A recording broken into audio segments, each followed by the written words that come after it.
Friends, Assam Rifles Technical and Tradesman ரேலிக்கான full notification அஃபீஷியலாக announce பண்ணிட்டாங்க. இதுக்கு முன்னாடி ஒரு ஷார்ட் நோட்டீஸை அப்லோட் பண்ணியிருப்பேன் இல்லைங்களா?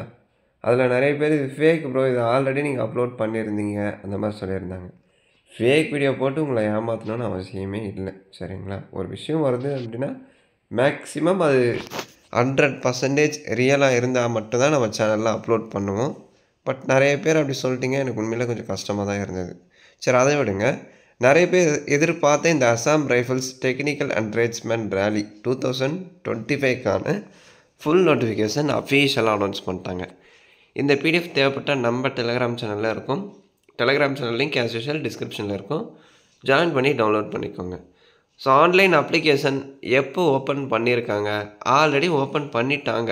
இப்போ ஓப்பனில் தான் இருக்குது. 22 February உங்களுக்கு ஓப்பன் பண்ணிட்டாங்க, சரிங்களா?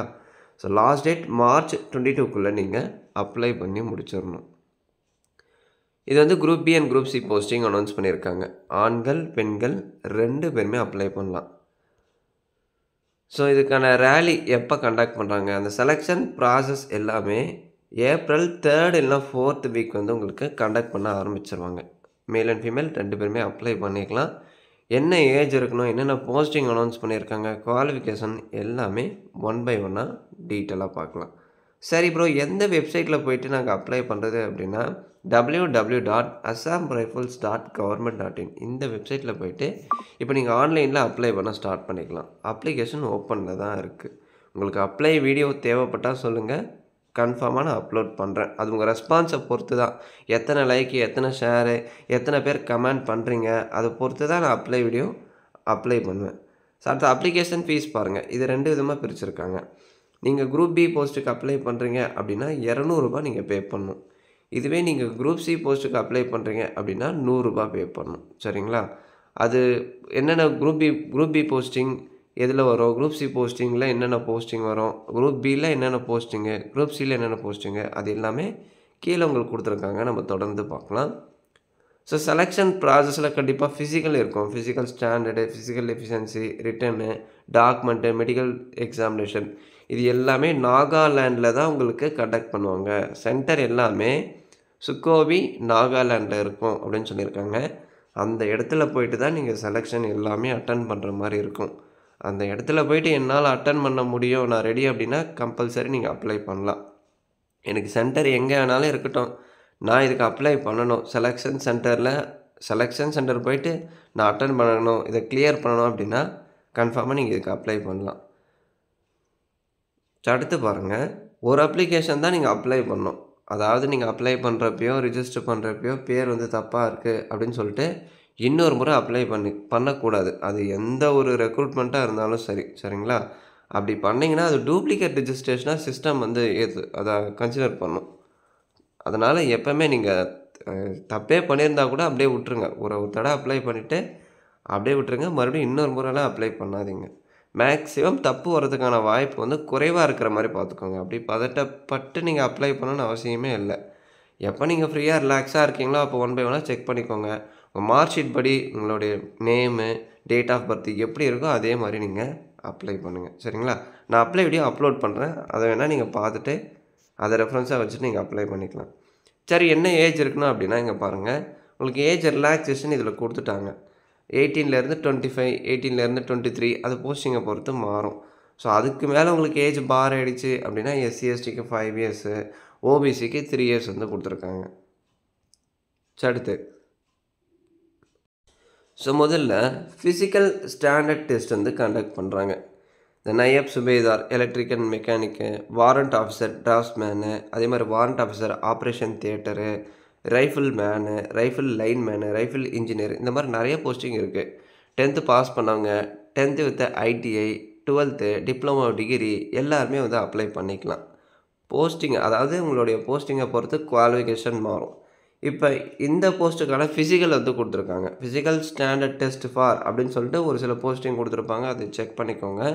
ஃபார் ஆல் கேண்டிடேட்ஸ் எக்ஸப்ட், அதாவது எல்லா கேட்டகிரியாக இருக்கீங்க அப்படின்னா இங்கே பாருங்கள், மேல் வந்து 170 cm, செஸ்ட் எக்ஸ்பேன்ஷன் நார்மலாக 80 இருக்கணும், எக்ஸ்பேண்டடாக 85. ஸோ மினிமம் 5 சென்டிமீட்டர்ஸ் உங்களுக்கு டிஃப்ரென்ஸ் இருக்கணும். அதே மாதிரி எஸ்டி கேட்டகரியாக இருக்கீங்க அப்படின்னா 162.5 சென்டிமீட்டர்ஸ், நார்மலாக 76 இருக்கணும், எக்ஸ்பேண்டட் 81 சென்டிமீட்டர்ஸ் இருக்கணும். சரிங்களா? வெயிட் வந்து ப்ரொபோர்ஷனேட்டாக இருக்கணும். உங்கள் ஹைட் அண்ட் ஏஜுக்கு தகுந்த வெயிட் இருக்கணும். அது ஆஸ் யூஷுவல் நான் நேற்றே சொல்லியிருப்பேன். பிஎம்ஐ சார்ட் டெலகிராம் சேனலில் ஷேர் பண்ணுறேன். இந்த ஹைட்டுக்கு இந்த ஏஜ் கேட்டகரியில் எவ்வளோ இருக்கணும், அதாவது இங்கே வந்து ஏஜ் கொடுத்துருப்பாங்க, இங்கே வந்து ஹைட்டு கொடுத்துருப்பாங்க. ஸோ இந்த ஹைட்டில் இங்கே வெயிட்டு, இங்கே ஏஜ். சரிங்களா? இந்த வெயிட்டுக்கு இந்த ஏஜ் கேட்டகரியில் எவ்வளோ ஹைட் இருக்கணும் அப்படின்னு கொடுத்துருப்பாங்க. நான் மாற்றி சொல்லிட்டேன் அப்படின்னு நினைக்கிறேன். அது பிஎம்ஐ சார்ட்டில் உங்களுக்கு தெளிவாக இருக்கும். சரிங்களா? ஸோ இங்கே வெயிட்டு சைடில் வந்து வெயிட் வரும், இங்கே வந்து உங்களுடைய ஏஜ் வரும். ஃபார் எக்ஸாம்பிள் உங்களுடைய வெயிட் வந்து ஒரு 45லேருந்து 48 அப்படின்னா இந்த வெயிட்டுக்கு இந்த ஏஜ் கேட்டகரியில் எவ்வளோ ஹைட் இருக்கணும் அப்படின்னு கொடுத்துருப்பாங்க. அது பிஎம்ஐயில் இருக்கும், உங்களுக்கு நான் ஷேர் பண்ணுறேன். அடுத்து physical standard test warrant officer அதாவது ஃபார்மிஸ்ட்டு, அதுக்கான ஹைட்டு கொடுத்துருப்பாங்க. அதை செக் பண்ணிக்கோங்க. அதே மாதிரி பாருங்கள், நயப் சுபேதார் ரிலீஜியஸ் டீச்சர் அப்படின்னு சொல்லுவாங்க, அதுக்கான ஹைட்டு மேல் கேட்டகிரி அண்ட் ஃபீமேல் கேட்டகிரி 2 பேருக்குமே வந்து கொடுத்துருப்பாங்க. Rifle recovery vehicle mechanic only, அதுக்கான ஃபிசிக்கல் ஸ்டாண்டர்ட் கொடுத்துருப்பாங்க. ஸோ இது மாதிரி ஒரு போஸ்ட்டுக்கான ஃபிசிக்கல் இருக்கும், செக் பண்ணிக்கோங்க. இப்போ நீங்கள் ஹைட்டு வெயிட் வந்து கிளியர் ஆகிடுச்சு அப்படின்னா உங்களுக்கு அடுத்த கட்டமாக ஃபிசிக்கல் எஃபிஷியன்சி பிஇடி வந்து கண்டக்ட் பண்ணுவாங்க. அது பாருங்கள், மேல் கேட்டகிரியாக இருக்கீங்க அப்படின்னா 5 கிலோமீட்டர்ஸ் ரன்னிங் 24 மினிட்ஸில் நீங்கள் கம்ப்ளீட் பண்ணிடணும். இதுவே ஃபீமேல் கேட்டகிரியாக இருக்கீங்க அப்படின்னா 1.6 கிலோமீட்டர் ரன்னிங் 8.30 மினிட்ஸில் நீங்கள் கம்ப்ளீட் பண்ணிடணும். இப்போ நீங்கள் ஃபிசிக்கலில் குவாலிஃபை ஆகிட்டீங்க அப்படின்னா தென் உங்களுக்கு ட்ரேட் டெஸ்ட், அதாவது ஸ்கில் டெஸ்ட் வந்து கண்டக்ட் பண்ணுவாங்க. அந்த போஸ்டிங்கை பொறுத்து உங்களுக்கு ஸ்கில், அதாவது அது சம்மந்தமாக உங்களுக்கு எந்த அளவுக்கு ஸ்கில் இருக்குது, ப்ராக்டிக்கல் நாலேஜ் எந்த அளவுக்கு இருக்குது அப்படின்னு சொல்லிட்டு உங்களுக்கு கண்டக்ட் பண்ணுவாங்க. அடுத்து உங்களுக்கு ரிட்டன் டெஸ்ட் இருக்கும், அது வந்து 100 மார்க்கு கண்டக்ட் பண்ணுறாங்க. ஜென்ரல் இடபிள்யூஸாக இருக்கீங்க அப்படின்னா மினிமம் 35%. சரிங்களா?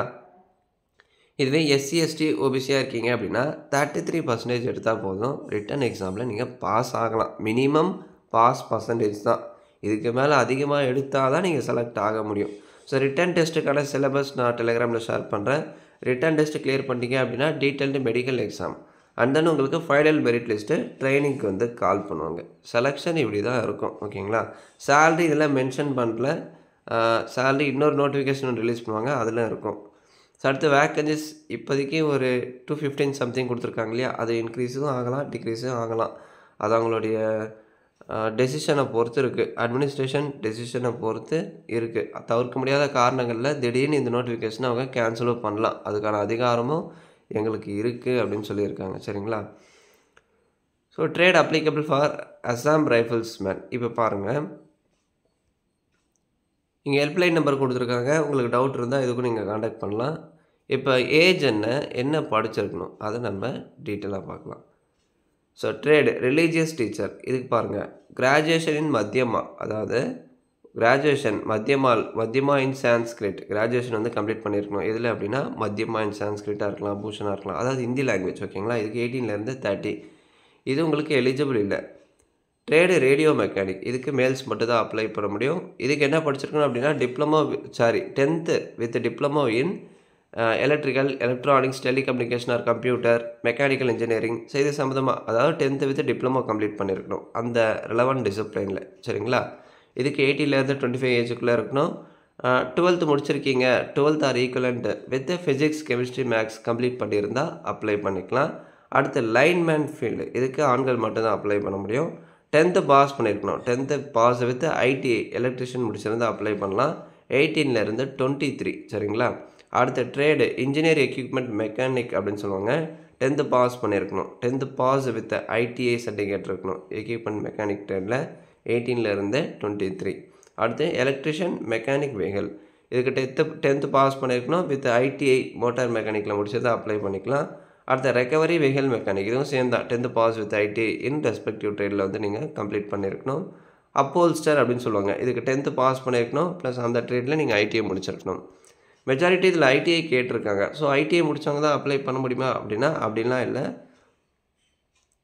இன்னும் நிறைய போஸ்டிங் இருக்குது. ஃபார்மிஸ்ட்டு, வெட்டினரி ஃபீல்டு அசிஸ்டண்ட்டு, சஃபை கர்மசாரி, அதுக்கெல்லாம் நீங்கள் 10th முடிச்சிருந்தால் போதும். பட் ஒரு சில போஸ்ட்டுக்கான குவாலிஃபிகேஷன் இதில் மென்ஷன் பண்ணல.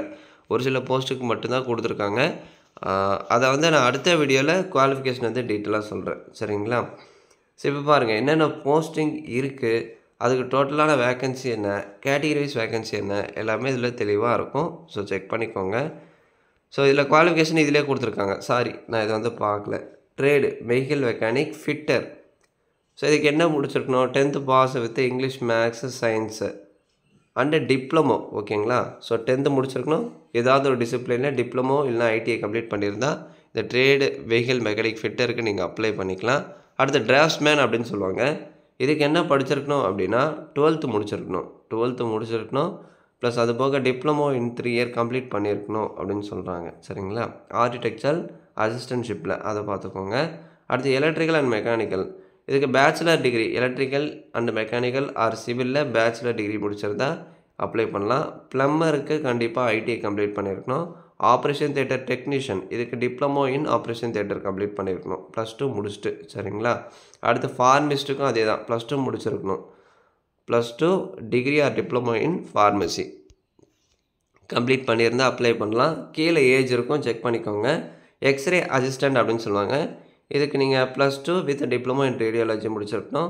Veterinary field assistant +2 with 2 year diploma in veterinary science complete பண்ணியிருந்தால் அப்ளை பண்ணலாம். சஃபை கரம்சாரி இதுக்கு வந்து நீங்கள் 10th பாஸ் பண்ணியிருந்தால் போதும். 18லேருந்து 23.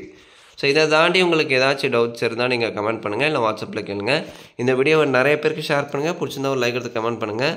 ஸோ எத்தனை லைக்ஸ் வருது, எத்தனை ஷேர், எவ்வளோ பேர் ரெஸ்பான்ஸ் பண்ணுறீங்க, அதை பொறுத்து தான் நான் வீடியோ அப்லோட் பண்ணுவேன். சரிங்களா? தேங்க்ஸ் ஃபார் வாட்சிங்.